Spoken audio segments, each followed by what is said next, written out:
தங்க நகை கடன் தொடர்பான விதிகளில் முக்கியமான மாற்றங்கள் வரலாம் என்று எதிர்பார்க்கப்படுகிறது. தங்க நகை கடனில் மத்திய அரசு ஆர்பிஐ அடிக்கடி விதிகளை மாற்றி வருகிறது. பிப்ரவரி 1ஆம் தேதி பட்ஜெட்டில் மேலும் மாற்றங்கள் அறிவிக்கப்பட உள்ளது. ஏற்கனவே தங்க கடன் வழிகாட்டுதல்கள் 2025இல் பல மாற்றங்கள் செய்யப்பட்டுள்ளனர். தங்க கடன் பெறுவோர் மற்றும் வழங்குநர்கள் அறிய வேண்டிய 10 முக்கிய மாற்றங்கள் இங்கே கொடுக்கப்பட்டுள்ளனர்.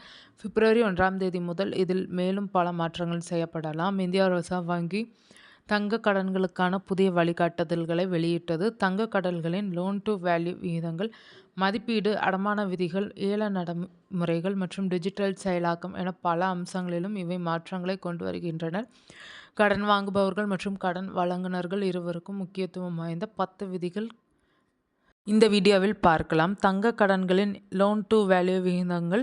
லோன் டு வேல்யூ வரம்புகள். ஆர்பிஐ தங்க கடன்களுக்கான லோன் டு வேல்யூ வரம்புகளை படிநிலையாக மாற்றியுள்ளது.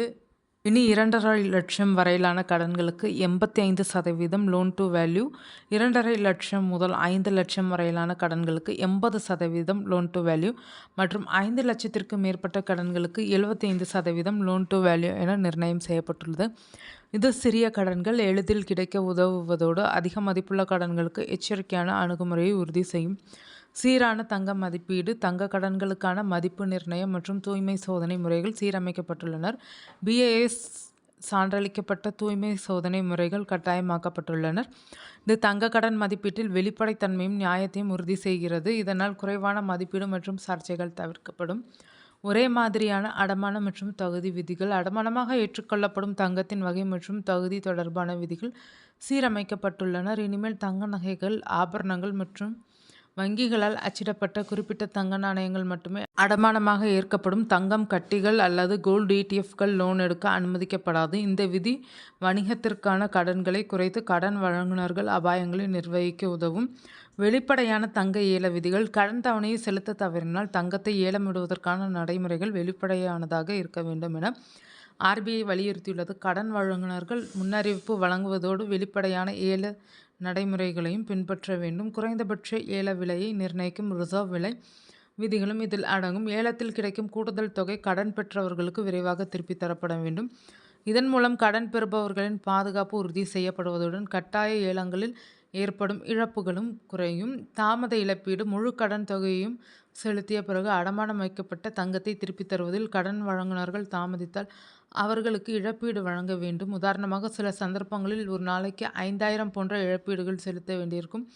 இந்த விதி கடன் வழங்குநர்கள் விரைவாக செயல்பட்டு வாடிக்கையாளர் நம்பிக்கையை மேம்படுத்த உதவும். செலவுகள் குறித்த தெளிவான வெளிப்பாடு. கடன் வழங்குநர்கள் வட்டி விகிதங்கள், செயலாக்க கட்டணங்கள், புதுப்பித்தல் கட்டணங்கள், அபராதங்கள் மற்றும் மொத்த திருப்பி செலுத்தும் செலவு போன்ற அனைத்து கட்டணங்களும் மற்றும் செலவுகளையும் தெளிவாக வெளிப்படுத்த வேண்டும். இது கடன் வாங்குபவர்கள் சிறந்த முடிவுகளை எடுக்கவும் வெவ்வேறு வழங்குநர்களுக்கிடையே ஒப்பிட்டு பார்த்து தேர்வு செய்யவும் உதவும். புல்லட் திருப்பி செலுத்தும் முறை மற்றும் காலக்கெடு விதிகள். கடன் தொகையை ஒரு தவணையாக செலுத்தும் புல்லட் திருப்பி செலுத்தும் கடன்களுக்கு குறிப்பிட்ட லோன் டு வேல்யூ மற்றும் காலக்கெடு விதிகள் வகுக்கப்பட்டுள்ளனர். கடன் திருப்பி செலுத்தும் கால அவகாசம் இப்போது தயாரிப்பு வகையை பொறுத்து 24 மாதங்கள் வரை நீட்டிக்கப்படலாம். இது திருப்பி செலுத்துவதில் கூடுதல் நெகிழ்வுத்தன்மையை வழங்குகிறது. அதே நேரத்தில் விலை நிர்ணயத்தில் ஒழுக்கத்தையும் தெளிவையும் கொண்டு வருகிறது. டிஜிட்டல் கடன் செயலாக்கம் ஊக்குவிப்பு. தங்க கடன் செயலாக்க செயல்முறையில் டிஜிட்டல் மயமாக்கல் ஊக்குவிக்கப்படுகிறது. ரிசர்வ் வங்கியின் விதிகள் அனுமதிக்கும் இடங்களில் டிஜிட்டல் KYC, ஆன்லைன் மதிப்பீடு மற்றும் கடன் விநியோகம் போன்றவை அனுமதிக்கப்படுகின்றன. இது கடன் செயலாக்கத்தை விரைவாகவும் காகிதமற்றதாகவும் மாற்றுகிறது. இதன் மூலம் கிராமப்புற மற்றும் நகர்ப்புறங்களுக்கு இடையிலான வாடிக்கையாளர்களுக்கு கடன் கிடைப்பது எளிதாகிறது, மேலும் விரைவான சேவை கிடைக்கும். கடுமையான ஆவணங்கள் மற்றும் கடன் பெறுவோர் சரிபார்ப்பு. கடன் வாங்குபவர்கள் தங்கத்தின் உரிமை மற்றும் அடையாள சான்றுகளை கட்டாயம் வழங்க வேண்டும். கடன் வழங்குநர்கள் சந்தேகமுள்ள அல்லது ஏற்கனவே அடமானம் வைக்கப்பட்ட தங்கத்தை ஏற்கக்கூடாது என்பதை உறுதி செய்ய வேண்டும். இந்த கடுமையான ஆவண சரிபார்ப்பு கடன் தொடர்பான மோசடிகள் மற்றும் சிக்கல்களை தவிர்க்க உதவும். Working capital loans. நகை கடன்காரர்களை தாண்டி சில செயல்பாட்டு மூலதன கடன்களுக்கு தங்கத்தை அடமானமாக பயன்படுத்தும் வாய்ப்பு விரிவுபடுத்தப்பட்டுள்ளது. தங்கம், வெள்ளி மூலப்பொருட்களை பயன்படுத்தும் உற்பத்தியாளர்கள் போன்றோரும் தங்கத்தை அடமானமாக வைத்து கடன் பெறலாம். இது பாரம்பரிய கடன் வாங்குபவர்களை தாண்டி சிறு வணிகங்களுக்கு பரந்த கடன் அணுகலை வழங்குகிறது, பொருளாதார வளர்ச்சிக்கு வழிவகுக்கும்.